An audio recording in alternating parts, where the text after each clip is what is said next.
دايم لحظة في حياتك تفيقي فيها فجأة وتفهمي باللي كنتي تعيشي بطريقة غلط كامل. كنتي تعطي أكثر من اللازم، تحبي أكثر من اللازم، وتستحملي أكثر من اللازم، وفي الأخير تتعبي وحدك وتبدأي تسقسي روحك: علاش أنا ديما هكا؟ علاش ديما أنا اللي نتألم؟ الحقيقة اللي صعيبة تتقبل، المشكل ماشي في الناس كامل، المشكل باللي انتي ما تعلمتيش تحطي حدود.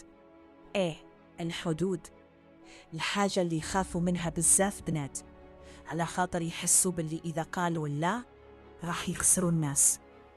بس خليني نقولك حاجة مهمة: اللي ما يحطش حدود راح يعيش طول عمره يتكسر.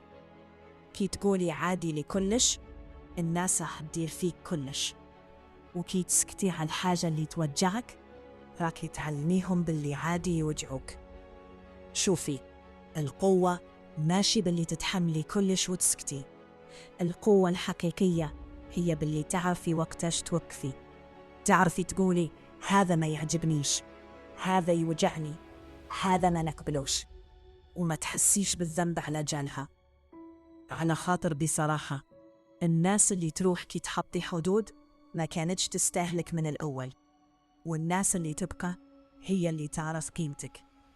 كي تبدلي طريقة تعاملك مع روحك كل شيء يتبدل، نظرتك، ثقتك، وحتى الناس اللي يدخلون حياتك. تولي ما تقبليش أي حاجة وما تبكيش محتاجة ترضي أي واحد على حساب نفسك. حطي حدود حتى لو خسرتي ناس، على الأقل ما راحش تخسري روحك، على الأقل راح تعيشي مرتاحة بلا ضغط، بلا تمثيل، بلا خوف. وفي الأخير لازم تفهمي حاجة واحدة: حياتك ما تتبدلش كي يجوا ناس صح، حياتك تتبدل كي تولي انتي الصح.